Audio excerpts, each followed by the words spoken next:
Drôme Sport, tous les sports, tous les matins. Votre rendez-vous quotidien sur Atlantique Radio pour toute l'actualité sportive du jour avec Karim Droné. Bonjour Karim. Bonjour Adil, bonjour à toutes et bonjour à tous. Il y a du foot au menu ce matin dans Drône Sport avec notamment du football anglais considéré comme un tournant du championnat de Première Ligue. Le Boxing Day a consacré une nouvelle fois hier la suprématie de Liverpool. Et oui, les Reds menés 1-0 par Leicester ont finalement renversé le match pour finalement s'imposer sur le score de 3-1. L'un des héros de la soirée est incontestablement l'Égyptien Mo Salah qui réalise cette année encore une saison exceptionnelle. Compte rendu avec Baptiste Leduc de la rédaction sportive RFI.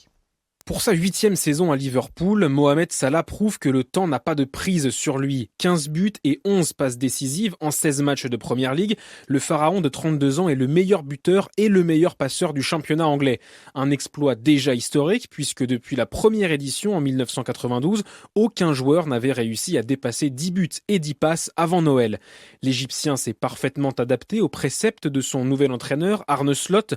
Mais paradoxalement, Salah n'a jamais été aussi près de quitter les bords de la Mersey. Il sera en fin de contrat en juin prochain, comme ses coéquipiers Virgil van Dijk et Trent Alexander-Arnold. Selon The Athletic, Liverpool lui a fait une offre de prolongation, mais à ce jour, rien n'est signé et Mo Salah sera donc libre de discuter avec d'autres clubs dès le 1er janvier.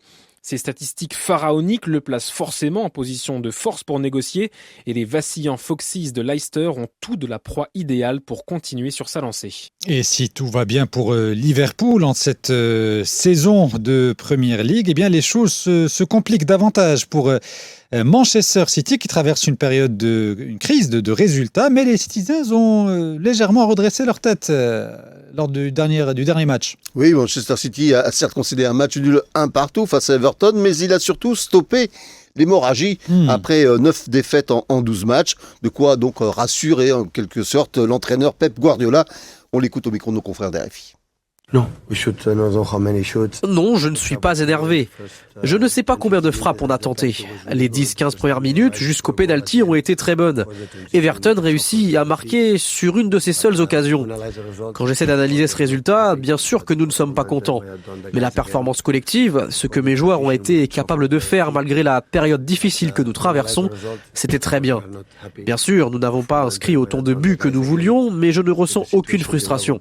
D'autres fois, je le suis bien plus, car je ne reconnais pas mon équipe. Ce n'était pas le cas contre Everton. Et puis, il y a d'autres résultats marquants de ce Boxing Day, des résultats riches en enseignements. Oui, c'est notamment le cas pour l'autre club de Manchester. Les Red Devils de United se sont inclinés 2-0 sur la pelouse de Wolverhampton après avoir été réduits à 10 après l'expulsion de Bruno Fernandes à la 47e minute de jeu.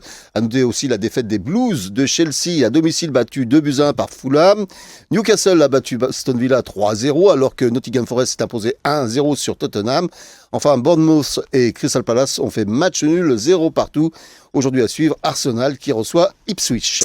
Et pour conclure, Karim, encore un trophée pour la Marocaine Bouchra Karboubi. Oui, elle a été classée 5e meilleure arbitre féminine au monde par la Fédération internationale de l'histoire et des statistiques du football dans le cadre de ses Awards 2024.